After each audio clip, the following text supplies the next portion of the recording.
Hello, I am Pankaj Sharma from PM Expert.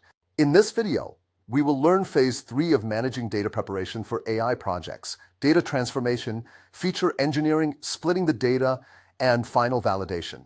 First, data transformation. Computers only understand numbers. We do two big things, normalization and encoding. Normalization means we shrink large values so they fit on the same scale.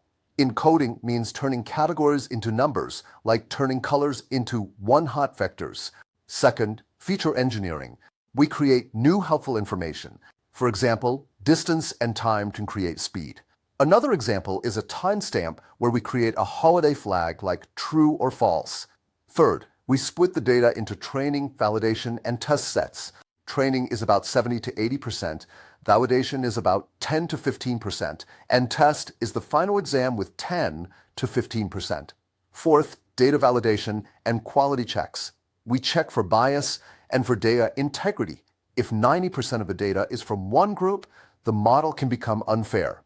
We also make sure no errors were introduced, like negative ages after scaling. Summary checklist for phase 3. 1. Convert categories to numbers. 2. Normalize large values. 3. Create helpful features. 4. Split into train, validation, and test. 5. Audit for fairness and accuracy. That concludes our introduction to managing data preparation needs for AI projects phase 3.